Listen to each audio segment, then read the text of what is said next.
क्या आपने कभी सुना है ब्रह्म राक्षस का नाम?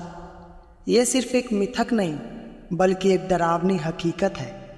एक कहानी जो सदियों से पहाड़ों और घने जंगलों के गांवों में सुनाई जाती है। एक ऐसा राक्षस जिसने विद्या प्राप्ति की महानता को असीमित अहंकार में बदल दिया। आज हम जानेंगे उसी ब्रह्म राक्षस का रहस्य। कहानी की शुरुआत होती है एक प्राचीन काल के महान ब्राह्मण से, जिनका नाम था महाकाल भारद्वाज। महाकाल एक ज्ञानी और तपस्वी थे। उन्होंने अपनी साधना से अपार विद्या और शक्ति प्राप्त की, लेकिन एक छोटी सी गलती ने उनकी जिंदगी बदल दी। उनके भीतर धीरे धीरे अहंकार ने जन्म लिया। वह सोचने लगे कि उनके समान कोई और नहीं। अपने ज्ञान का दुरुपयोग करते हुए उन्होंने कई लोगों का शोषण करना शुरू कर दिया। लेकिन कहते हैं ना, अहंकार की हार निश्चित होती है। मृत्यु के बाद महाकाल का जन्म ब्रह्म राक्षस के रूप में हुआ। एक ऐसा राक्षस जो ना तो पूरी तरह से राक्षस है और ना ही पूरी तरह से मानव। मरने के बाद महाकाल की आत्मा को शांति नहीं मिली। उन्हें ब्रह्म राक्षस बनने का श्राप मिला। अब वह जंगलों और वीरानों में भटकते रहते हैं, उन लोगों की आत्माओं की खोज में जो उनके जैसे विद्यमान हैं।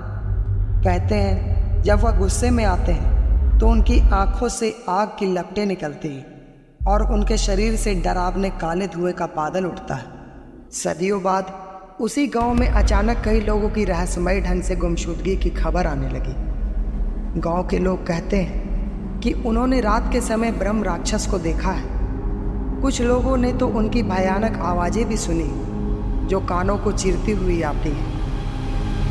लेकिन क्या यह सच था या फिर लोगों की डर से बनी कहानियाँ? एक दिन गांव का एक बहादुर युवक राघव इस रहस्य का पता लगाने के लिए निकल पड़ा। उसने एक रात जंगल की ओर जाने का फैसला किया। जैसे ही वह घने पेड़ों के बीच से गुजरा, उसे किसी की भारी सांसें सुनाई देने लगी। धुंधली रोशनी में उसने देखा वह ब्रह्म राक्षस था। विशाल शरीर, लाल जलती आंखें और चेहरे पर क्रोध का भयानक रूप। राघव ने अपनी जान बचाने के लिए दौड़ लगाई, लेकिन ब्रह्म राक्षस ने उसे पकड़ लिया। कहते हैं उस रात राघव को कभी किसी ने वापस आते नहीं देखा। आज भी वह गांव वीरान पड़ा है। लोग कहते हैं कि जब जब कोई विद्या प्राप्त करने के अहंकार में आता है, ब्रह्म राक्षस उसे अपनी गिरफ्त में ले लेता है। यह कहानी हमें याद दिलाती है कि ज्ञान के साथ विनम्रता और समझदारी का होना कितना आवश्यक है, वरना इसका परिणाम भयानक हो सकता है।